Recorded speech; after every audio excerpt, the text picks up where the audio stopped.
নমস্কার বন্ধুরা, আমি জ্যোতির্ময় আর আপনাদের স্বাগত বিশ্বের কাহিনী ইউটিউব চ্যানেলে। গতকাল আমি একটা নিউজ কিন্তু বারবার আমি দেখতে পাচ্ছিলাম, যেটা হচ্ছে যে Delhi is on high alert. এই নিউজটা হয়তো আপনাদের মধ্যে অনেকে দেখেছেন। আর এই বিষয় নিয়ে আমি সেই সময় অতটা কিছু জানতে পারিনি, মানে ইনভেস্টিগেশন ততটা ফার্দার এগোয়নি বলে আমি তার উপর ভিডিও বানাইনি। কিন্তু এখন আমি জানতে পারছি যে এই যে দিল্লি হাই অ্যালার্ট এবং এর সাথে যে ভারতের আরো অন্যান্য স্টেটকেও হাই অ্যালার্টের জন্যে বলা হয়েছিল, এটা যে কতটা সিরিয়াস এখন সেটা বোঝা যাচ্ছে। কেননা জানা যাচ্ছে যে অলরেডি ভারত সরকার ৬ জনকে গ্রেফতার করেছে। আমি আপনাদের ১ম এ একটু নিউজ রিপোর্টের হেডলাইনটা দেখিয়ে দিই। যেখানে দেখা যাচ্ছে যে major terror plot foiled in India, 6 arrested, investigator trace ISIS. আর পরের কথাটা একবার ভালো করে দেখুন, বাংলাদেশ কানেকশন। এবার আমি এই বিষয়ের ব্যাপারে ডিটেলসে এখনো পর্যন্ত যা আমি জানতে পেরেছি সব আপনাদের সাথে আমি শেয়ার করব। আর আপনারা অবশ্যই ভিডিওটাকে শেষ পর্যন্ত দেখবেন। কেননা আজকের ভিডিওটা আমি জানি জিওপলিটিক্স নিয়ে নয়, কিন্তু এটা ভারতের সিকিউরিটি নিয়ে। সেইজন্যে আমি আপনাদেরকেও একটু অনুরোধ করব, ভিডিওটা যেন অবশ্যই শেষ পর্যন্ত দেখেন। ১ম এ আমি আসি যে ৬ জনকে বলা হচ্ছে অ্যারেস্ট করা হয়েছে। এর মধ্যে জানা যাচ্ছে যে ২ জন তামিলনাড়ু থেকে আর ২ জন ওয়েস্ট বেঙ্গল থেকে অ্যারেস্ট করা হয়েছে। আর এর মধ্যেও জানা যাচ্ছে যে ৬ জন যে মোট অ্যারেস্ট করা হয়েছে, জানি না ভবিষ্যতে হয়তো এই নাম্বারটা আরো বাড়বে। আমার মনে হয় 100% বাড়বে। আর এই যে ৬ জন অ্যারেস্ট করা হয়েছে, এর মধ্যে বলা হচ্ছে যে মিনিমাম ২ জন তো বাংলাদেশ ন্যাশনাল হবেই।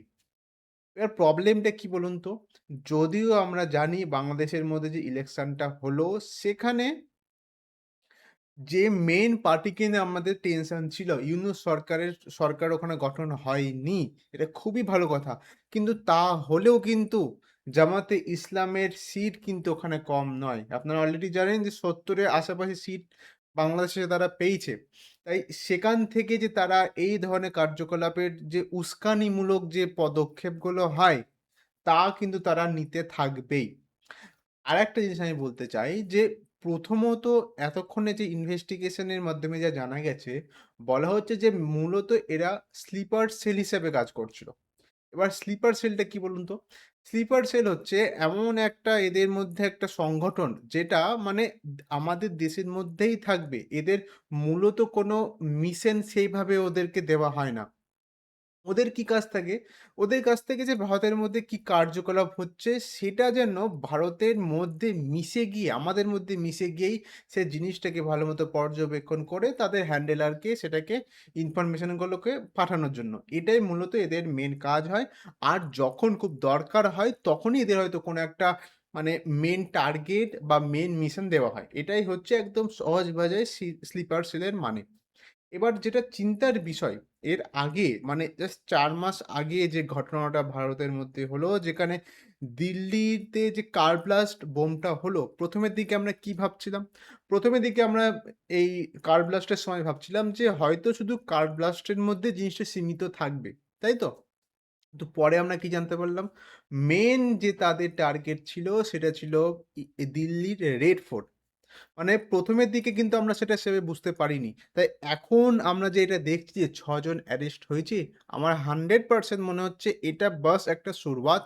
যত টাইম যাবে, হয়তো ভিডিওটা যখন আপনারা দেখছেন তখনই হয়তো দেখবেন যে আরো ৫-৬ জন অ্যারেস্ট হয়ে গেছে। কিন্তু চিন্তার বিষয় এখানে আরো কি বলুন তো? মানে এই ধরনের যে টেররিস্ট প্লট হয় না? এগুলো সত্যিকারের ভারতের জন্য খুবই প্রবলেমেটিক। কেননা ভারত পাকিস্তানকে ওয়ারের মধ্যে তো সেকেন্ডের মধ্যে হারিয়ে দেবে। আপনারা অলরেডি দেখেছেন যে অপারেশন সিন্দুরে কি হয়েছে। কিন্তু পাকিস্তান এই জিনিসটা জানে বলেই তারা এই ধরনের স্ট্র্যাটেজি গুলোকে এপ্লাই করে। তারা কি করে? এই টেররিস্ট সংগঠনগুলোকে আরো মদত করে। কিন্তু এবার আপনারা হয়তো আমাকে বলবেন, তাহলে যে ৪ মাস আগে যে ঘটনাটা হলো দিল্লিতে, সেখানে তো পাকিস্তানের ডাইরেক্ট তো কোনো নাম আসেনি। একদম ঠিক বলেছেন, নাম আসেনি। নাম এসেছিল কিন্তু টার্কি থেকে। আর এটাই তো তাদের মেইন মোটিভও। পাকিস্তানরা কি করে? তারা এমনভাবে জিনিসগুলোকে সাজায় এবং করে যাতে কোনো ইনভেস্টিগেশন যখন করা হয়, তখন যেন বাইরে থেকে কেউ ধরতে না পারে যেটা পাকিস্তান থেকে হচ্ছে। কিন্তু আমরা ভালোমতো জানি মেইন মাস্টার মাইন্ড কারা হয়। আর এটাই হচ্ছে সবথেকে বেশি চিন্তাদায়ক। আরেকটা কি চিন্তার বিষয় বলুন তো? এর আগে কিন্তু আমরা আইএস এর সেভাবে কোনো অ্যাক্টিভিটি ভারতের মধ্যে কিন্তু দেখছিলাম না। এই যে প্রবলেমটা হলো, মানে দিল্লি যে হাই অ্যালার্ট, এই যে ৬ জন অ্যারেস্ট হলো, এখানেই কিন্তু আমরা দেখতে পাচ্ছি আইএস আইএস এর ট্রেস পাওয়া যাচ্ছে। তাই তো? তার মানে আমরা এটা এখন বুঝতে পারছি যে তারাও কিন্তু ভারতের মধ্যে তাদের যে সংগঠনের সংখ্যা সেটা কিন্তু বাড়ানোর তারা পুরো চেষ্টা করছে। আর আইএস কিন্তু আরো বেশি খতরনাক। এবার আমি আপনাদেরকে না একটু ডিটেইলস এবার দিই যে ৬ জন যে মানুষ তারা আসলে কিভাবে এর সাথে লিঙ্ক ছিল। জানা যাচ্ছে যে ১ম এর দিকে না দিল্লিতে বিভিন্ন ধরনের পোস্টার পাওয়া যাচ্ছিল। যেখানে ভারতদের বিরুদ্ধে বিভিন্ন ধরনের কথাবার্তা লেখা হচ্ছিল। তো ১ম এই দিল্লি পুলিশের যখন জিনিসটা নজরে পড়ে তারা ইনভেস্টিগেট করতে শুরু করে এবং মানে আস্তে স্টেপ বাই স্টেপ তারা জানতে পারে যে এখান থেকে এই ৬ জনের হাত আছে। এবার যখন এই ৬ জনকে ধরা হয়, এখনো পর্যন্ত জানা গেছে এরা গার্মেন্ট কোম্পানিতে কাজ করে। কিন্তু এদের কাছে যে আধার কার্ডগুলো পাওয়া গেছে সেগুলো কিন্তু পুরোপুরি নকল। মানে এটা কিন্তু খুবই একটা চিন্তার বিষয়। একজন মানে ভারতের নাগরিক নয়, সে তাহলে কিভাবে আধার কার্ড বানাতে পারে? যেহেতু তাদের কাছে আধার কার্ড আছে, তারা স্বাভাবিকভাবেই যখন কোনো একটা কোম্পানিতে যায়, যেমন এখানে যেমন গার্মেন্ট কোম্পানিতে যায়, তারা সে আধার কার্ডটাকে দেখেই তাদেরকে নিয়ে নেয়। এতে কোনো টেনশনের ব্যাপার নেই। কিন্তু যদি তারা সে আধার কার্ডটাকে ভেরিফাই করতে যায়, তখনও কিন্তু ওরা ধরা পড়ে যেত।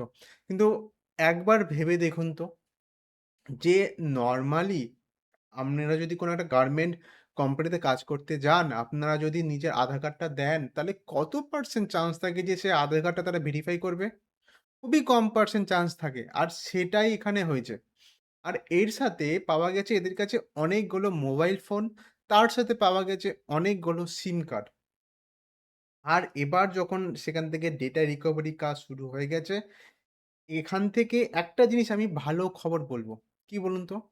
যেহেতু এগুলো ডিজিটাল এরা করার চেষ্টা করেছে, সেইজন্য কিন্তু ট্রেস করাটা সহজ।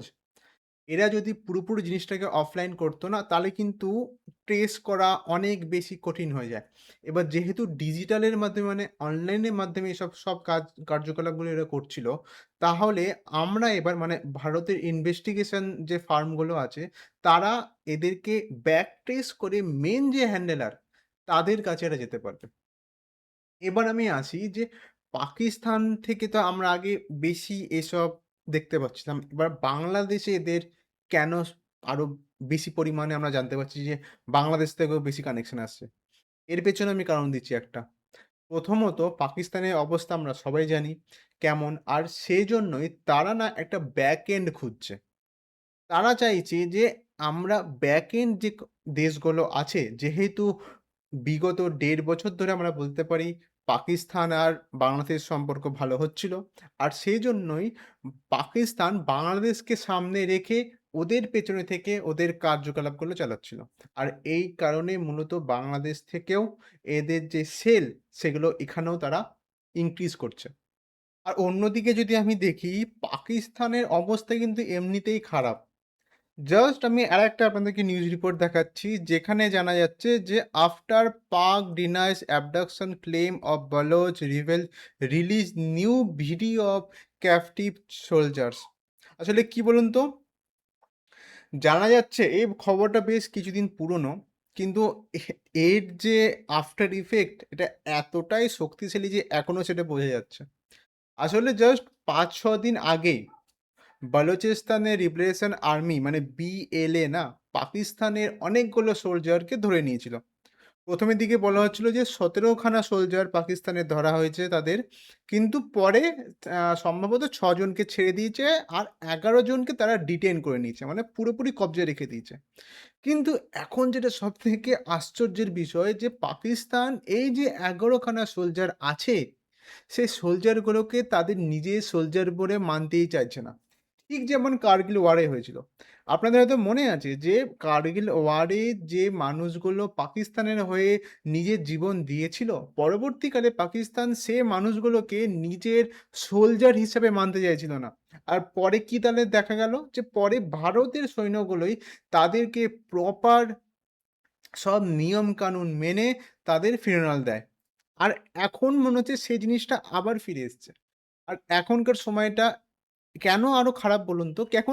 কেননা এখনকার টাইমে যেহেতু সোশ্যাল মিডিয়া এত অ্যাক্টিভ, এই ধরনের খবর কিন্তু লুকিয়ে রাখা যায় না।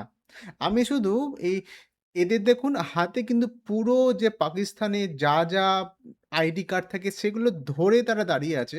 আর তাদের মধ্যে কোট করে একটা কথা আমি বলছি, "I fought for Pakistan and today Pakistani army does not acknowledge me." মানে এটা কিন্তু সত্যি বন্ধুরা মানে এটা লজ্জাজনক। আর একটা দেশ সেই দেশের সোলজারকে কিভাবে এইভাবে অ্যাবান্ডন করতে পারে আমি তো বাবা বুঝতে পারছি না। আরেকটা ব্যাপার কি বলুন তো? এই যে সোলজার তাদের পুরো ভিডিও কিন্তু রিলিজ করেছে। আমি ভিডিওটা চালাতে পারছি না, আমাকে মাফ করবেন। কিন্তু এই যে ভিডিও এবং এই ধরনের যে ছবিগুলো না, পাকিস্তান মিডিয়া কিন্তু পুরোপুরি একদম চেপে রেখে দিয়েছে। তাদের সরকারের যে মানুষ, সাধারণ মানুষের কাছে এই খবরগুলো কিন্তু একদমই পৌঁছে দিচ্ছে না।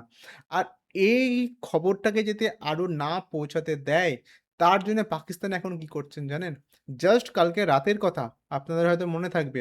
গতকাল রাতেই কিন্তু পাকিস্তান ডাইরেক্ট আফগানিস্তানে অ্যাটাক করেছিল।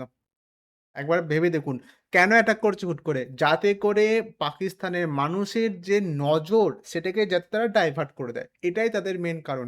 আর সেই জন্যই হুট করে এখন তারা আফগানিস্তানে গিয়ে অ্যাটাক করে চলে এসছে। সেখানেও বেশ কয়েকজন মানুষ কিন্তু প্রাণ হারিয়েছে, এটাও জানা যাচ্ছে। ঠিক আছে বন্ধুরা, আজকের এই ভিডিও আমি এখানেই শেষ করছি। এতক্ষণ পর্যন্ত যদি আমার এই ভিডিও আপনারা দেখে থাকেন, তাহলে অসংখ্য ধন্যবাদ। আমি আবার ফিরে আসবো নতুন আরেকটা ইম্পোর্টেন্ট খবরের সাথে। আপনাদের মতামত কিন্তু অবশ্যই কমেন্ট সেকশনে লিখে জানাবেন।